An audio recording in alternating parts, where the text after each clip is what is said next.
what do the finances tell us? Well, as I say, this is going to be a high output farm, and I suppose these are what our projections are for year 3. It's going to take us a couple of years to get this farm up and running and to get it to the level of output that it needs to get.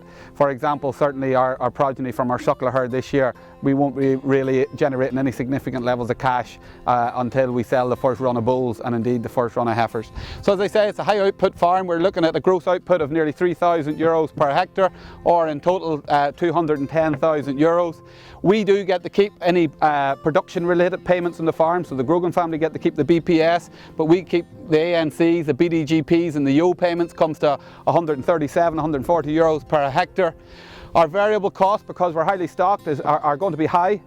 Certainly with the intensive bull beef system, putting in a lot of concentrates into that system, we're at 1,200 euros per hectare. But that does give us a very strong gross margin of 1,816 euros per hectare of a gross margin. So if you take our Better Farm programme that we run in association with Teagasc, we're looking at 1,200 euros gross margin. But at the end of the day, we have no excuses, because we have made all the investments in relation to reseeding. We've made the investments in fencing. This isn't like a typical farm that we've got to where we want to be in a short space of time. So the typical fixed cost of the farm we envisage is around 300 or 500 euros per hectare. Again, they will be what they will be, because all our accounts will be audited by IFAC. In terms of land rent, now this is where this farm is very different. When we sat down to agree the lease in this farm, we hadn't a cow, we hadn't a tractor, we had no land of our own, we had no money, we hadn't even a claw hammer. So everything had to be paid for, everything had to be bought in. We've invested around 230,000 euros in stock. As I said, we've spent another 150,000 on infrastructure, around 80,000 on machinery. And then, because the farm itself won't actually generate a level of working capital or any output for the next 2 years, we need to keep the show on the road. And that's going to probably add about another 150,000 of costs. All of the money is borrowed from the Agricultural Trust, who obviously owns the Farmer's Journal, but it's all in at full interest at 3.5%.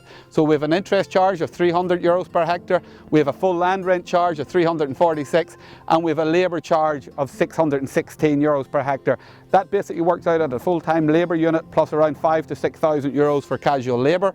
So whilst we're producing a very strong gross margin of 1,800 euros per hectare, by the time we take out our fixed costs, full labour, full land rent, full interest charges and no basic payment, we're making a very modest profit of only 51 euros per hectare, or 4,000 euros for the farm in its totality. But the real message for us here and for farmers coming here today is no farm is operating on full land rent, full interest and full labour. No farm could sustain that. We're not saying that this model is replicable, that somebody could come out of school or out of college or out of work with no land, no money and go out and set up this system. It is not possible. But for our challenge is to farmers, in terms of, if you were to say that half this farm was rented, half was owned, half the money was borrowed, half of it was owned, half of it was family labour, half of it was paid in labour, which would be typical to a lot of farms this size, that figure there would come closer to 600 euros net profit per hectare.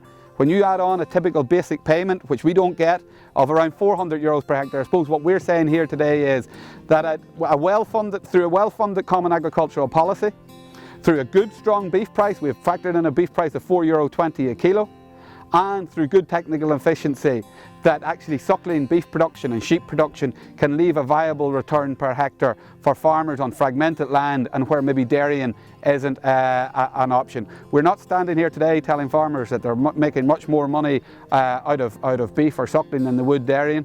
What we're saying here is every decision in this farm is based on profit, except the first decision. If it was a total commercial decision, we would have put a dairy farm on here to maximise profit. But our focus here is to show that there can be very good returns made out of suckling and sheep production systems, and certainly very good returns for farmers with fragmented land, smaller land holdings, and indeed part-time farmers, that a suckling and sheep farm can make a very valuable contribution to household income.